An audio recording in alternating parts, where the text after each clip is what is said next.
Hey guys, working on my hot tub here. I got it fully drained. I got a panel off here. I fixed a leak that was underneath the filter compartment. So that was fun. Here's our old heater. You can see the elements broken. Took it all apart and decided to just go with the universal heater. Here we go here. I like this one. It's got its own control if I want to control it manually.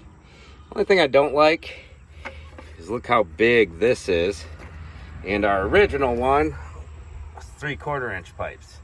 So we're gonna reduce it down.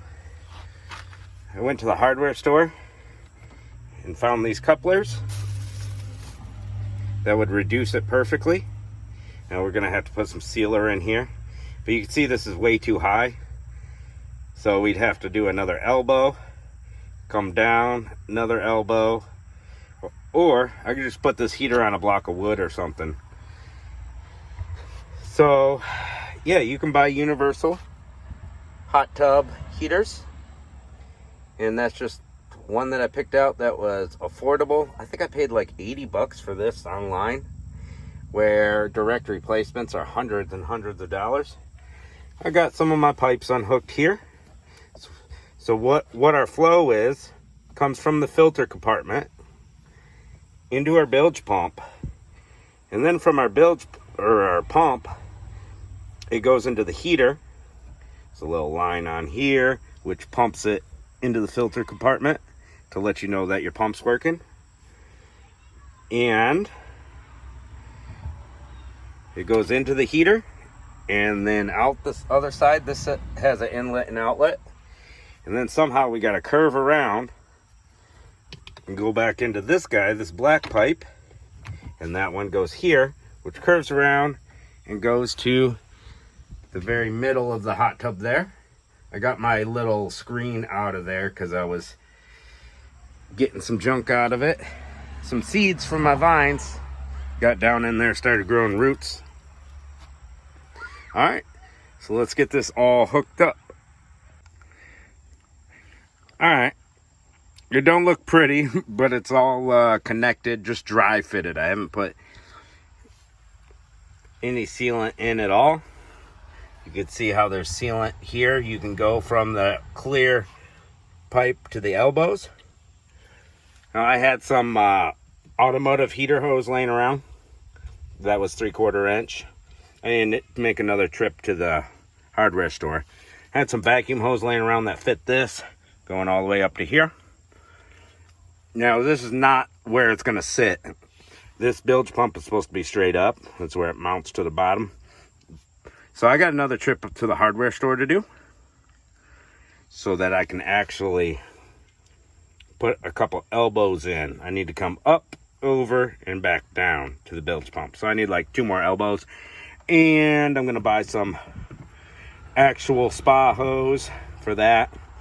And then I can reattach my old hose because it'll be the right length. I didn't have enough length with the bilge pump or the punch. Keep on wanting to call it a bilge pump. It's exactly the same as a boat bilge pump, you know. I reconnected my little ground wire on the pump because I had to take that off to turn it. So this is with the cover off, and the cover's not going to fit back on. Maybe it will if I push in. I just want to get it running for tonight. Use it tonight and test everything out. Make sure that leak is fixed there. So this is a dry fit.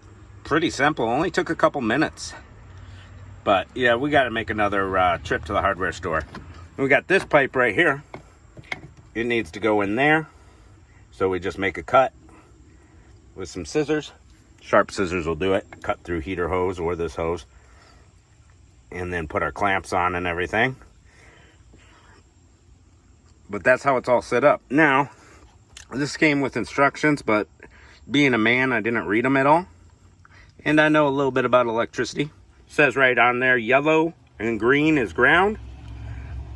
Power cable blue. Orange L, L2. 220, 240 volts. So this is a 240 volt setup. Here on my board, here's my old heater where the wires went to. If you look at my heater, it's got a wire cable coming off here. And I just snipped it because we're getting rid of it. Boom, it's snipped. So we're supposed to take this clippy clip out, pull those wires through, and we'll run these wires up through there. And where they connected to was here on the board and here on the board. And then we got our ground right here. Connects right there. So, boom. We got our power and our other wire, and we got our ground, and they're gonna go right up on there. Working on some jet pumps too. Got that taken off of the panel, and what's cool is they're all labeled jet pump 1, jet pump 2. Redoing all that. There's big time corrosion from leaving the cover off. Picked this up for free. We're gonna rewire all that crap.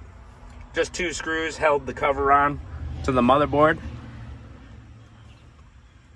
And looks like we can set our controls just like that. Hotter, cooler.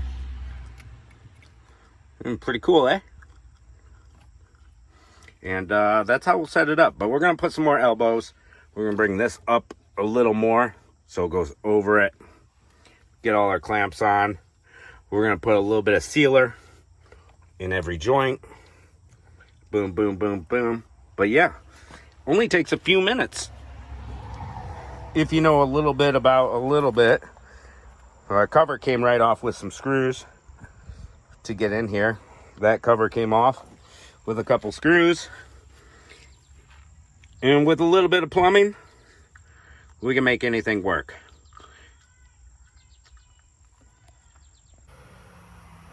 Alright guys, I ran into a little problem. It would not power on, and that's because my pump doesn't pump enough PSI to turn this sucker on. I think the pipes are so wide they're supposed to go in the high power jets, but I don't want the jets to be on all the time. I just want my pump to be on. So it won't operate without pressure. Right here, we got a little water hose going to a switch. So all we got to do is cut these 2 brown sections and tie them together to bypass the pressure switch. If you look at the wiring diagram, it shows the first thing it touches is that pressure switch. And it goes to the manual reset thermostat. Let's double check we have the right wire. Yep, it goes to this guy. Yep, that's the manual reset, so that's the one we want. So I'm wiring it up my own way, the way I want it. You can call me stupid if you want, but I don't recommend you do this. Follow the instructions.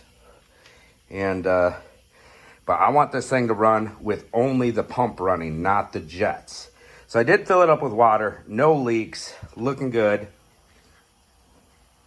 Time to splice these 2 wires together, slap the case back over it, and plug it back in. There we go. Semi-final project before I repipe everything to make it fit inside the compartment correctly.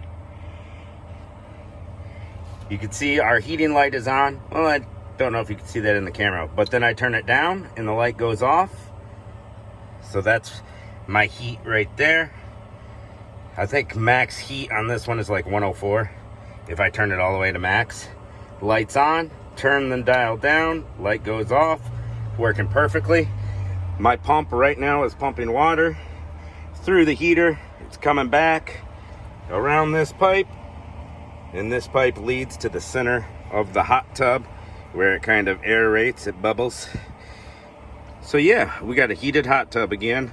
Got rid of the broken one, put in a universal one with a manual option on it.